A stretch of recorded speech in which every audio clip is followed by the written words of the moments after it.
Madam ఎలా చూడాలి? బొత్స సత్యనారాయణ ని ఇరుకున పెడుతూ అచ్చెన్నాయుడు చేసినటువంటి వ్యాఖ్యలు, వాస్తవానికి గతంలో దీనిపై క్లారిటీ వచ్చింది. బొత్స సత్యనారాయణ చేసిన వ్యాఖ్యలు కేవలం కాంగ్రెస్ అధిష్టానం నుంచి, అది కూడా వైఎస్ఆర్ కాంగ్రెస్ పార్టీ పెట్టిన తర్వాత చేసినటువంటి వ్యాఖ్యలు. అది కూడా అప్పట్లో ఉన్నటువంటి కాంగ్రెస్ కి ప్రధాన ప్రత్యర్థి వైఎస్ఆర్ కాంగ్రెస్ పార్టీ కాబట్టి కాంగ్రెస్ అధిష్టానం నుంచి, సోనియా గాంధీ నుంచి వచ్చినటువంటి స్క్రిప్ట్ లో భాగంగా అది చదివి ఉండవచ్చు. కానీ ఆ తర్వాత ఆ వ్యాఖ్యలకు కూడా ఆయన తన మనసు నొచ్చుకొని దానికి సంబంధించినటువంటి క్షమాపణలు కూడా చెప్పిన పరిస్థితి చాలా సందర్భాల్లో ఉంది. సో ఇక్కడ ఏం జరుగుతుంది అసలు అంటే, ఇక్కడ కాపుల్ని టార్గెట్ చేయాలి, వైఎస్ఆర్ కాంగ్రెస్ పార్టీలో ఉన్నటువంటి కాపు ముఖ్య నేతల్ని టార్గెట్ చేయాలని అనుకుంటున్నారా, లేదా ప్రజల దృష్టి మరల్చేందుకు వైఎస్ఆర్ మరణాన్ని ఒక కొత్తగా తెరపైకి తీసుకొచ్చే ప్రయత్నం జరుగుతుందా అంటే ఏం చెప్తారు? ఒక్కటి సార్, మొదటగా మావిగన్ దెబ్బకి ఎక్కడెక్కడో కొలువుల్లో ఉన్న పాములన్నీ బయటకు వచ్చి ఇప్పుడు పడగ విప్పి కాటు వేయలేవు, కానీ ఉత్తుత్తి బుసలు కొట్టడం మాత్రం బిగిన్ చేసింది. ఈ ఉత్తుత్తి బుసల ఆంతర్యం ఏంటంటే, ఎర్రం నాయుడు గారు ఒక్కరే కారులో విహారయాత్రకు వెళ్ళడం ఏంటో, ఆ టైంలో చనిపోవడం ఏంటో అంటూ ఈ రోజు ప్రత్యర్థులు కూడా బయటకు తీసుకొస్తున్న పరిస్థితి. ఇప్పుడు అచ్చెన్నాయుడు గారు అత్యుత్సాహం ఏంటి? అచ్చెన్నాయుడు గారు ఇప్పుడు ఈ విషయాన్ని ఎందుకు తెర మీదకు తీసుకొచ్చారంటే, కష్టమైన నిష్ఠూరమైన వైసీపీలో జగన్ గారి తర్వాత అంతటి మాట ఆయన మాట శాసనంగా గల వ్యక్తి బొత్స సత్యనారాయణ గారు. నిన్న మొన్నటి రోజు అండి, ఒక నెల రోజుల క్రితం కదా, హార్ట్ స్ట్రోక్ తో హాస్పిటల్ అడ్మిట్ అయ్యి పెరాలసిస్ కూడా వచ్చే పరిస్థితుల్లో ఫిజియోథెరపీ ట్రీట్మెంట్ కూడా తీసుకుంటూ ఒళ్ళంతా విపరీతమైన నొప్పులతో కష్టంతో కూడా ఆయన అసెంబ్లీ చివరి రోజు సమావేశాలకు వచ్చి, ఏ ఆధారాలతో మాట్లాడుతున్నారు మీరు అసెంబ్లీలో? ఇదేంటి కౌంటర్ ఇస్తానంటున్నారు? ఇదేమన్నా కోర్టా? ఎవిడెంట్రీ అంతా చేత్తో పట్టుకొని ఆ ఎవిడెంట్రీ ప్రత్యర్థులకు ఇవ్వకుండా నోటి మాటగా మాట్లాడి తర్వాత ఇస్తాను కాగితాలని చెప్పడం, ఇది అకౌంటబిలిటీ ఉందా అంటూ ఎక్కడైతే అసెంబ్లీలో ఆయన సింహగర్జన వినిపించిందో, ఇక ఎలా అయితే అంటే ఒక వ్యక్తిని డైరెక్ట్ గా ఎదుర్కోవడం చేతగానటువంటి టీడీపీ ఎప్పుడు దాని బతుకంతా కట్టప్ప పాత్రే పోషిస్తుందండి. బతుకంతా కట్టప్ప పాత్రే. కాలకేయుళ్లాగా యుద్ధం చేసి విజయమో వీర మరణమో ఇది మనకేం తెలుసు. వెన్నుపోటులో ఒక కీలక దశకి చేరుకున్నటువంటి టీడీపీ మరొక్కసారి గతాన్ని తవ్వింది. వారు తవ్వితే 3 అడుగులే తవ్వగలరేమో, ఇక్కడ కాపు వర్గం తవ్వగలిగితే 30 అడుగులు, 3000 అడుగులు తవ్వి అధపాతాళానికి తొక్కగలిగే సమర్థత కాపు సామాజిక వర్గంలో ఉందని గౌరవ టీడీపీ వారికి బాగా తెలుసు. ఏదైతే రంగా గారి మరణం ఆంతర్యం ఏంటి? ఆయనకి ప్రోటోకాల్ ఇవ్వకపోవడం ఏంటి? హోమ్ మినిస్టర్ గారు సస్పెండ్ అవడం ఏంటి? రాష్ట్రం అట్టుడికి పోవడం ఏంటి? కేంద్రం కదిలిపోవడం ఏంటి? ఇవన్నీ కూడా నిన్న మొన్న రామచంద్ర యాదవ్ గారు పెట్టినటువంటి ఒక సమావేశంలో ఒక కమ్మ సామాజిక వర్గం నుంచి వచ్చినటువంటి అప్పసాని రాజేష్ గారు చెప్తున్నారు. ఏమనంటే, ఇదేంటి రజనీ గారు, ఎప్పుడో అయిపోయింది, మీరు అప్పటికి పుట్టనే లేదు, మీకేం తెలుసని, అప్పుడు ఎంత అల్లాడిపోయామో ఎంత నష్టపోయామో అని. అదేంటది మీకెలా తెలుసు? శ్రీకృష్ణదేవరాయలు గారి చరిత్ర మీరు అప్పుడు పుట్టినారా? లేకపోతే ఆ ఏరియా పరిసర ప్రాంతాల్లో మీరేమన్నా తిరిగినారా? ఆయన ఎట్లా పరిపాలించాడో ఎలా చెప్పుకుంటున్నాం? సో ఇటువంటి పరిస్థితుల్లో వాళ్ళ మీద నింద పడకుండా, ఈగ వాలకుండా, వాళ్ళెంత తాపత్రయపడినా ఆఖరికి స్వయాన బాధితుడైనటువంటి కొడుకు మా దగ్గరే ఉన్నాడు, ఇక మీరెవరు మాట్లాడడానికి అంటున్న మాటలు ఎన్నన్నా సరే, మీ బాధితుడైనటువంటి కొడుకు గతంలో ఎక్కడున్నాడు? అప్పుడు ఎన్ని మాటలు మాట్లాడాడు? మీ దెబ్బని ఎదుర్కోలేక, లేకపోతే పోనీలే అని సంఘీభావంతో వెళ్ళాడో, ఒక మంచితనంతో గొడవల్ని ప్రోత్సహించడం ఇష్టం లేక తలదించుకొని వెళ్ళిపోతున్నాడో, అది అతని ఔన్నత్యం, అతని గొప్పతనం. దాంట్లో కూడా మీ గొప్పతనం అని నేను అనను, రాధాబాబు గొప్పతనం అనే భావించాలా.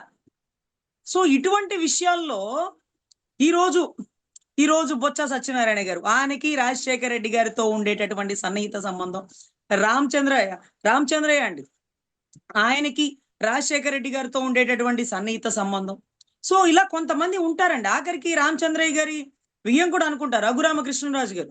రామచంద్రయ్య గారి కొడుకుకి ఒక కొడుకు ఉన్నాడండి. అంటే రామచంద్రయ్య గారి మనవడికి అచ్చంగా వైఎస్ రాజశేఖర్ రెడ్డి అనే పేరు పెట్టేసినారండి. వాళ్ళేం క్యాస్టో వీళ్ళేం క్యాస్టో అయినా సరే పేరు చివర రెడ్డితో సహా పెట్టేసినారండి. చూసినారా అభిమానం అంటే ఎలా ఉంటుందో. సో అటువంటి పరిస్థితి. బొత్స సత్యనారాయణ గారు రాజశేఖర రెడ్డి గారు చనిపోయారన్న కోపంతో, భావోద్రేకంతో, ఆ బాధతో ఒకవేళ కాంగ్రెస్ చెప్పితే చేసినారా, బాధలు అనినారా, సరే ఏమోనబ్బా ఒక మాట అనేసినారేమో అనుకోండి ఒక మాట అనేసినారేమో అనుకోండి. తమరు పాసిపోయిన లడ్లు అన్నారు, బీజేపీ మీద తిరుపతిలో రాళ్ళు వేసి కొట్టించినారు. మా అన్న అయితే మిమ్మల్ని మోకరిలిస్తానన్నాడు. ఏది మన ఏదైతే నాగార్జున యూనివర్సిటీ ఎదురుగా ఒక మీటింగ్ పెట్టి ఇదిగో టీడీపీని చంద్రబాబుని నా మోకరిలిస్తాను, నా మోకాళ్ళ మీద కూర్చోబెడతాను నా ముందు అన్నాడు. బహుశా జైల్లో ఏమన్నా కూర్చోబెట్టినాడేమో, కూర్చోబెట్టి ఉంటారులేండి. ఎందుకంటే గేటుకి అవతలైనా యువతలైన ఉన్నప్పుడు పాపం నువ్వు అనుకున్నది నేను నెరవేరుస్తానని మోకాళ్ళ మీద కూర్చుంటే ఒకవేళ పవన్ కళ్యాణ్ గారు ఒప్పుకున్నారేమో, మాకైతే తెలియదు లోపల ఏం జరిగిందో. సో ఇటువంటి పరిస్థితుల్లో రాజకీయంలో ఇవాళ తిట్టినోళ్ళు కలుసుకుంటున్నారు, కలిసినోళ్ళు విడిపోతున్నారు. కానీ తండ్రి మీద ఉన్నటువంటి ఏదైతే తన స్నేహితుడి మీద ఉన్నటువంటి అపరిమితమైన ప్రేమతో ఒక మాట అన్నారో అనలేదో, అది ఏబిఎన్ పేపర్లో వచ్చిందో లేకపోతే ఆంధ్రజ్యోతిలో వేసినారో, ఏబిఎన్ టీవీలో సర్క్యులేట్ చేసినారో తెలియదు. కానీ ఈ రోజు ఆ మాటని గుర్తు తెచ్చుకొని నెమరు వేసుకోవాల్సినటువంటి అవసరం ఎవరికి వచ్చింది? అచ్చెన్నాయుడు గారికి వచ్చింది. గతం గుర్తు తెచ్చుకోండి. అచ్చెన్నాయుడు గారు సర్జరీ అయిపోయాక మిమ్మల్ని స్ట్రెచ్చర్ మీద తీసుకొచ్చినారు అని చెప్పుకుంటారు కదా. ఇక పైన 2029కి గవర్నమెంట్ ఫామ్ అయి మీరు గుర్తుపెట్టుకోండి, గవర్నమెంట్ ఫామ్ అయి జగన్ రెడ్డి గారు ముఖ్యమంత్రి అయితే సర్జరీ చేస్తుండగా మధ్యలో తీసుకొచ్చి అదే స్ట్రెచ్చర్ మీద కూర్చోబెట్టగల సమర్థుడు అన్న విషయం మీకు తెలుసు కదా. అతను ఒక మొండోడని తెలుసు కదా. పాపం సర్జరీ అయిపోయాక పాపం మిమ్మల్ని అదే స్ట్రెచ్చర్ మీద తెచ్చినానన్నారు. ఇప్పుడు మధ్యలో తెచ్చేస్తే పరిస్థితి ఎవరు? ఏంటి సంబంధం? కుట్లు ఎవరు వేస్తారు? కట్లు ఎవరు కడతారు? దాన్ని తగ్గట్టు కదా మాట్లాడాలా. అరే అంత పెద్ద ఆయన ఒక విజయనగర సంస్థానంలో మొత్తంలో ఏకదం ఎవరు నుంచో పెడితే ఇతనే నా అభ్యర్థి అని బొత్స గారు అలా వేలుపెట్టి ఇలా చూపిస్తే భారీ మెజారిటీతో గెలిపించగలటువంటి సామాజిక వర్గం, ఆయన అనుచరులు, అన్ని కులాల సంఘటితమైనటువంటి బొత్స సత్యనారాయణ గారిని నోరు తెరిసి ప్రత్యర్థి అయినప్పటికీ ఒక్క మాట కూడా మాట్లాడే ధైర్యం కానీ ఆ పరిస్థితిలో కానీ లేనటువంటి పవన్ కళ్యాణ్ గారిని గుర్తుపెట్టుకోండి. అన్న తర్వాత అన్న సమానుడు. అతనికి ఎన్ని రకాలుగా సహాయ సహకారాలు అందించి ఉంటాడో ఆ సహాయం తీసుకున్నటువంటి పవన్ కళ్యాణ్ గారికి తెలుసు. కానీ ఈ సహాయం నేను చేసినానని బొత్స గారు ఏ రోజు చెప్పరు. ఎందుకంటే ఒక చాట ఉన్నారు, ఒక సామాజిక వర్గం. అన్నతో చెప్పలేనిది బొత్స అన్న ఇది అన్నకి కన్వే చేయండి అన్న అన్నకి చెప్పండి అన్న. లేకపోతే ముందు భార్యకి వైజాగ్ కి సంబంధించి విడాకుల కేసులో కూడా బొత్స గారు చాలా కీలక పాత్ర పోషించినారండి. అంటే నా తమ్ముళ్ళు అంటాడు, ఏదో తెలుసో తెలియకో కోపం ఎక్కువ, వాడి మనసు మంచిది, వాడికి కోపం ఎక్కువ, ఆ మాట అంటే మాటే, వెనక ముందు ఆలోచించడు, అంతేగాని పవన్ లో చెడ్డ గుణాలు ఎప్పుడూ లేవు అని ఎంత మందితో చెప్పేవాడో తెలుసా సార్? వైసీపీలో ఉన్నా సరే ఎంత మందితో చెప్పేవాడు తెలుసా? ముక్కోపి ఏదో మాట అంటే మాటే, మొండోడు. పవన్ కళ్యాణ్ కి బొత్స సత్యనారాయణ చాలా మద్దతు చేసేవారు చాలా విషయాలు గతంలో. చాలా విషయాల్లో అండి. అప్పట్లో కళ్యాణ్ గారు చెప్పినారు, నన్ను మా అన్న దగ్గరకు కూడా తెలియకుండా ఒక డొక్కు స్కూటర్ వేసి వచ్చి మా ఇంటికి వచ్చిన కన్నబాబు నన్ను అడుగడుగున ఆటంకపరిచేవాడు. మరి ఆ టైంలో నీ అన్నతో నువ్వు మాట్లాడలేనప్పుడు నీకు ఎవరు సహకరించేవారు? నీవు యువరాజ్యం నువ్వు నడిపించడంలో ఎవరు నీ వెనకాల? అన్న తర్వాత అన్నకు మించిన పాత్ర పోషించిన వాడు. ఈ రోజు అచ్చెన్నాయుడు కుక్క మురిగినట్టు మురుగుతుంటే ఆయన గురించి మాట్లాడే స్థాయి మీది కాదు సార్. ఆయన కంటతడి పెడితే అది రాష్ట్రానికి కీడు నష్టం. అటువంటి గొప్ప మహోన్నత నాయకుడు సార్ అని చెప్పాలి కదా సార్. చిరంజీవి గారు ఈయన కాంగ్రెస్ పార్టీలో ఉన్నప్పుడు ఎవరికి రాజశేఖర రెడ్డి గారు చనిపోయాక ముఖ్యమంత్రి పాత్ర ఇవ్వాల్సి వస్తే బొత్స గారు ఒకటే మాట, చిరంజీవి అన్న నువ్వు తీసుకుంటే ఓటు, నేను తీసుకుంటే తీసుకోబ్బా, ఏమవుతుంది, నువ్వైతే ఓటు నేనైతే ఓటా అని అనగలటువంటి సమర్థుడు అన్నటువంటి పరిస్థితి. ఇది కాక ఏరి కోరి ఎంచి కిరణ్ కుమార్ రెడ్డి గారికి ఇస్తే కిరణ్ కుమార్ రెడ్డి గారు మళ్ళీ ఇక్కడ కాదు నా అక్కడ మనుగడ అంటూ బీజేపీకి వెళ్ళిపోతే నాకు ముఖ్యమంత్రి ఇవ్వలేదే, నాకు ముఖ్యమంత్రి ఇవ్వలేదే, నేను ఎందుకు ఇక్కడ ఉండాలి అని ఒక్క మాట కూడా అనుకోకుండా, ఏముందబ్బా ముఖ్యమంత్రి పదవిది, తండ్రి లేని బిడ్డ, ఈ టైంలో మనం జగనన్న చెయ్యి వదలకూడదు అన్నటువంటి పరిస్థితుల్లో ముఖ్యమంత్రి పదవి ఇవ్వకపోయినా అట్టే చేయి పట్టుకొని ఈ రోజుకి నడిపిస్తుంటే, నిన్నటి రోజు అభ్యర్థుల ఎంపికప్పుడు అందరికి వీళ్ళు మంచోళ్ళు, వీళ్ళకి ఓటేయండి, వీళ్ళకి మంచోళ్ళు, నా అన్న లాంటి వాళ్ళు, నా చెల్లి లాంటి వాళ్ళు, నా అక్క లాంటి వాళ్ళు అందరికీ చెప్పినాడే. ఆ రోజు బొత్స గారు చేయి పట్టుకొని నా తండ్రి సమానులు, నా తండ్రి స్థానం గల వ్యక్తి అంటూ మాట్లాడుతున్న కాసేపట్లో కొద్ది క్షణాల్లో కన్నీటి పర్యంతమైనటువంటి బొత్స గారి మనసు ఎంత సున్నితమైనదండి.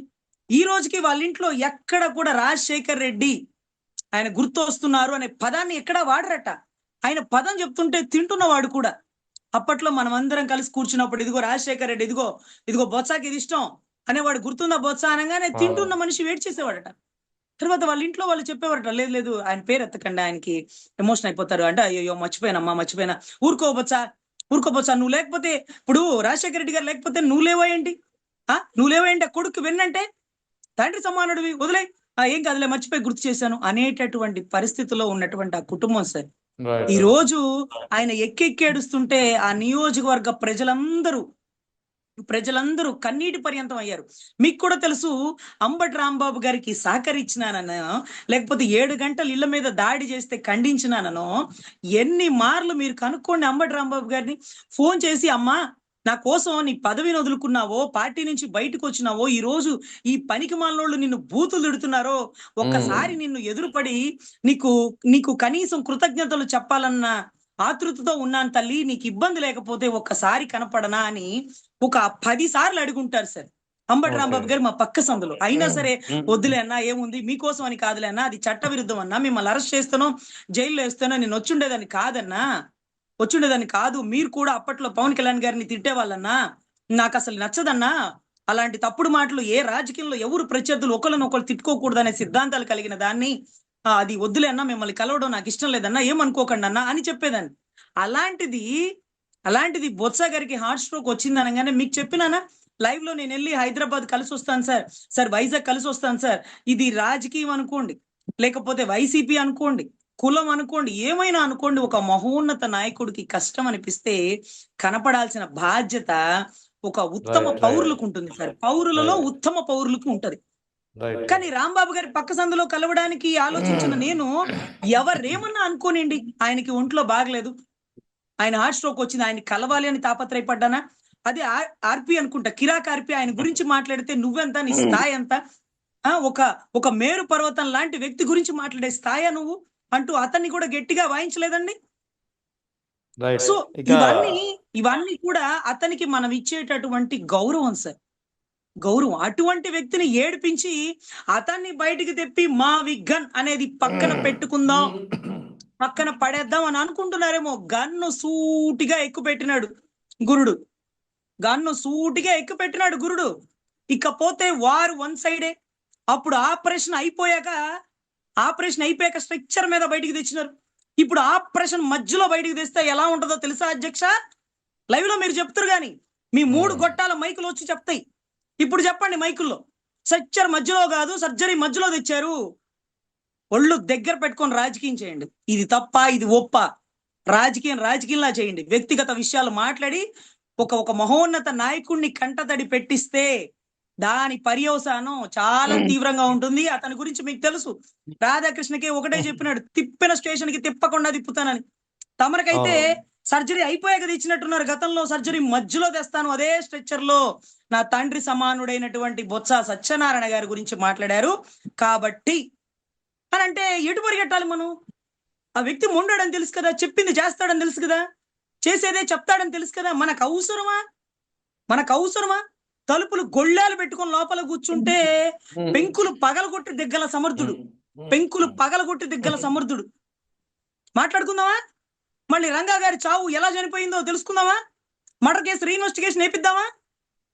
రాజకీయ ప్రత్యర్థిని ఎదుర్కోలేక దొంగదారిలో కట్టప్ప కుట్రకోణంతో చేసేటటువంటి మీ రాజకీయం ఈసారి కాబోతుందేమో భూస్థాపితం అంటూ రాష్ట్ర ప్రజలు మాట్లాడుకుంటున్నారు. మేమేం చేయగలం స్వామి? సో దయచేసి రాజకీయంలా చేయాలని నా కోరిక అండి.